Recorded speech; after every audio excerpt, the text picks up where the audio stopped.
I'm Rebecca Monet, Chief Scientist and President of Zorakle Profiles. We provide profiling tools to franchisors and franchise brokers that help facilitate a great franchisee to franchisor fit. Today, I'd like to share with you one component of our assessment called the work style. In particular, I'd like to talk about the thinker work style. So if you've looked at the DISC, the Myers-Briggs, the Harrison, the predictive index, this might be familiar with you. The thinker is the analytical guy. He's the conscientious, the high C in the DISC. He's the persistent individual. He's the systematic individual that loves to follow a process and also loves to solve a problem, especially complex problems. He has an analytical mind that allows him to handle difficult situations. He's a planner, he's an organizer, and he's always in charge of his emotions. He's extremely intelligent. In fact, his intelligence shows up in kind of a quirky, geeky kind of a sense of humor. And he has an incredible eye for detail.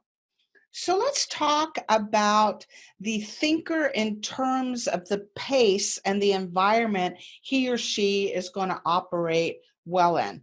He is going to do best in a business environment which is systematic, and the day-to-day is more methodical and slower. He's not the mover shaker. He's the guy that's going to get things, the tasks done.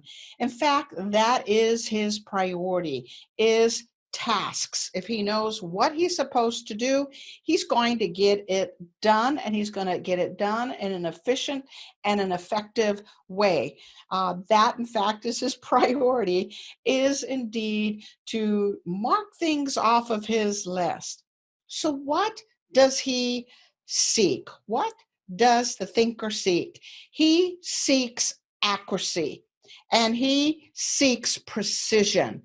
So he is going to do really well in businesses that appreciate accuracy, precision, and his ability to solve complex problems.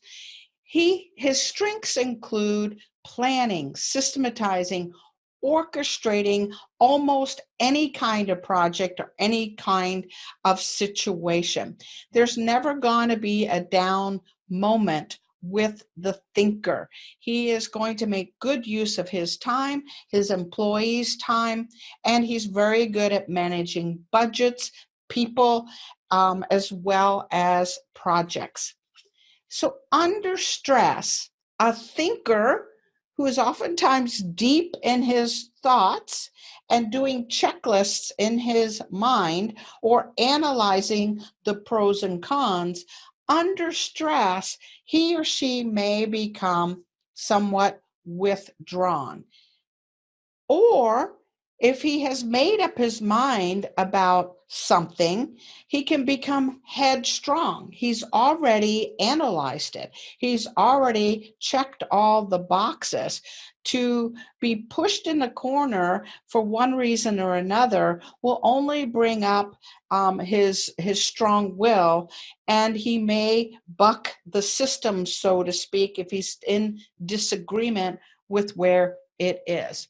Now, he's a follower of system. He's not a reinventor of systems by any means, but he is strong-willed and headstrong if he sees it as inefficient or ineffective.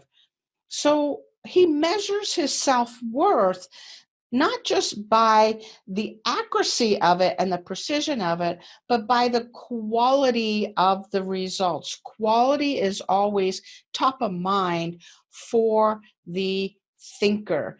So if you're looking for someone that is concerned about precision and accuracy and also about the quality of the results for their clients, a thinker might be the ideal individual for you, especially if it's a technical business or medical business or a business wherein these details really matter. So what kind of work environment does the thinker operate best in?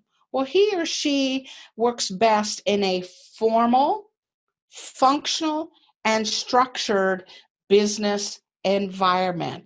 So when you have a system that really is laid out, this is someone that's going to embrace and leverage those systems. And he appreciates that those systems are in place for him or for her. So let's think about the thinker for a moment. When you've interacted with them and they needed something from you, did they tell you what they needed or did they ask you for what they needed? The thinker is someone that will ask for what they need. They will ask you if you will bring them that thing or offer them that thing. They won't tell you. They're not folks that come on that strong. Now, thinkers, do they emote or are they in control? Clearly, they are in control of their emotions. In fact, sometimes you might actually think they're slightly robotic. Now, they're not, of course, but it might seem that way because checklists and numbers and accuracy and precision and systems are what's important to them. They are frequently seen as individuals that are highly in control of their emotions. Are they head-oriented or heart-oriented? It's all about the head. The head is what they're relying on for those numbers and for the comparisons and for those checklists. So they are definitely head-oriented, and all of their decisions are going to come based on that logic and based on their head. Are they individuals that are practical or possibility thinking?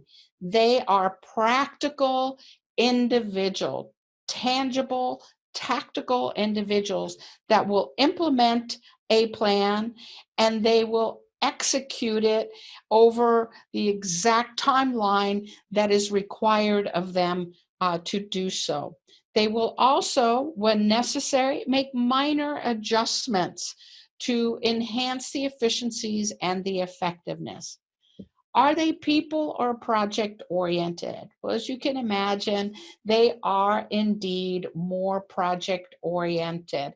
In fact, the more defined the project, the start to finish of what it is that they need to be doing with their customers, the more defined it is, a start and a finish and a problem to solve in between, the more they're going to like that business and the better they're going to be at it. This never-ending non-project environment is not something that they are comfortable with. If there's a start and a finish, that's going to be a business that they're going to do well in and they're going to be attracted to. So some words that would help you identify if your candidate is a thinker. Now, obviously, the thinker is an analytic individual. They are persistent and detail-oriented, and they're also great at scheduling and planning. Now, because of this detail-oriented side of them, there's also a side of them that oftentimes is hard to please, right? It's hard to be perfect in every situation. And they may be considered perfectionistic or fussy or even sometimes skeptical until they have everything on their checklist marked out. So if we combine all of these attributes, again, positive or negative, we have what we call a thinker, a capable franchisee in the right business environment.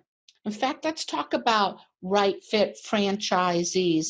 In front of you, what you are seeing is a snippet from a franchisor's Eclipse report. The Eclipse report compares a prospective franchisee to the high performers within that franchise system. You can see in this case, our candidate, Jared, is a very high thinker, whereas this franchisor, it is the director that does a better job within that particular franchise organization. So he scored as a 64 because of that.